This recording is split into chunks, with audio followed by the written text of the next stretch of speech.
Have you ever played Mahjong?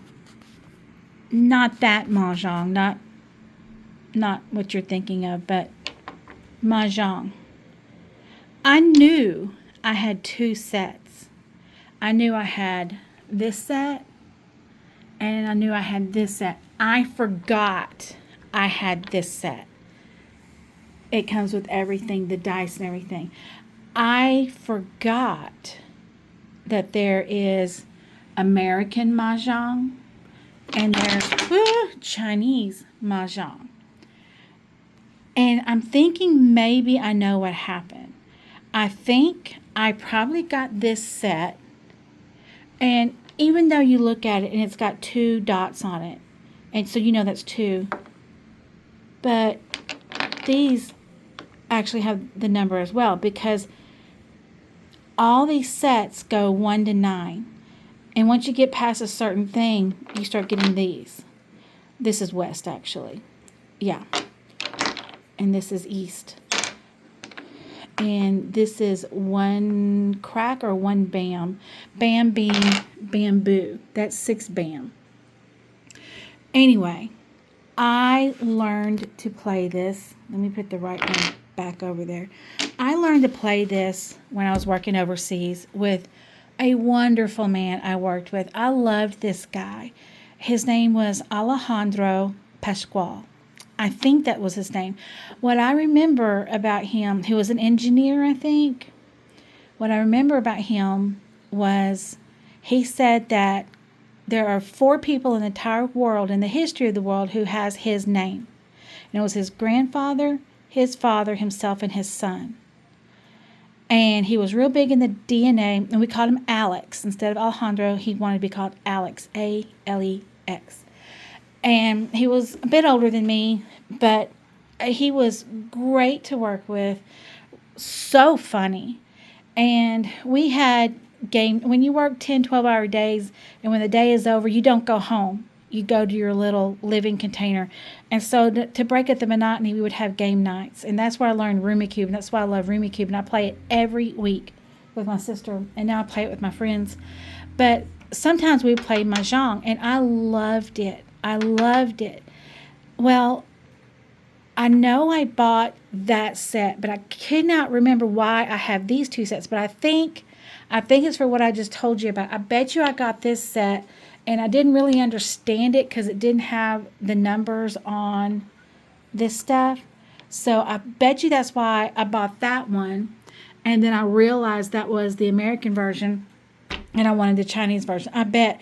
And of all 3 versions, this is the only one that actually has the dice. This is how you start the game, to see who's going to deal and then who's going to go first. So I just watched a couple YouTube videos and reintroduced myself to this game. It's really simple. Ultimately, to win, you want 4 sets and a pair.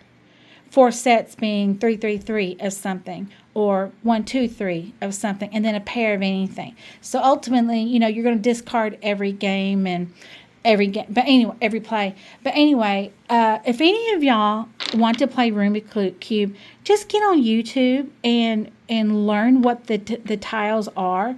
Like I told you, these are cracks. That's 3 crack. That's 5 dot. That's 6 bam, bam for bamboo.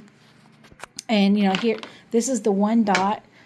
There's also jokers and dragons and directions. There's also seasons. I haven't found one in here yet. That's flowers. But and this is soap.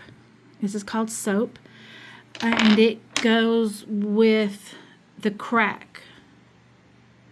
No, it goes with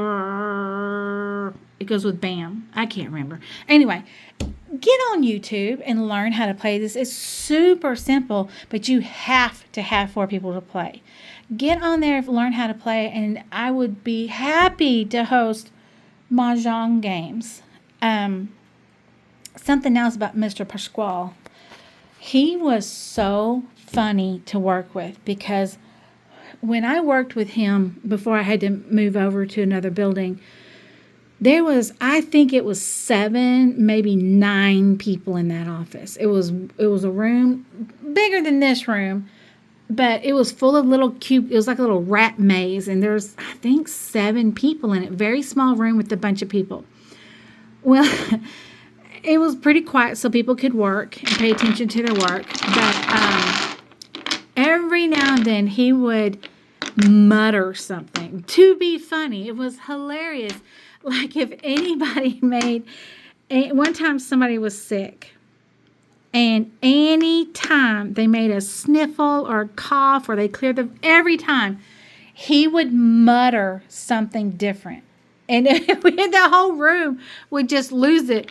Like somebody coughed one time and he went, "The plague." And another time he said, "Influenza." But it was a different word every time, and it was so funny because he didn't just come out and say it. He muttered it real low so the whole room could hear it. But one day, somebody got canned. Somebody got sent home. They got in trouble. And so he asked if he could have their cubicle. And I'm like, I'm indifferent. I don't care. Wherever y'all want to sit in here. Makes no difference to me. So he moved over into that person's cubicle. And when he sat down in the cubicle, he said, does anyone have any paper towels or any Lysol? Because I need to clean this desk. It's very dusty. It's almost as if someone was here and never did anything. He just went on and on, making joke about how the person that was fired never did anything and sat there and dust piled. And really, it was kind of true. The keyboard was covered with dust. The mouse had dust all over it. So anyway, that was Alex, and I'm trying to find him. Because I'd love to see how he is and check in on him and tell him that I think about him often. Surprisingly enough, I did work with people that I miss and look forward to see. And there's people that keep in touch with me all the time as well. Matter of fact, I'm expecting someone to come stay with me next month, a few days. She's coming. She has been here many times from her house in Florida.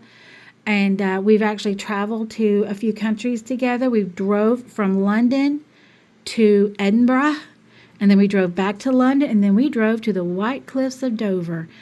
We made a lot of tracks in the UK, but I'm very, very, very, very happy that there's people out there who actually miss me and want to see me again, as opposed to a lot of people who they better hope I never darken their doorway. Have a good Sunday.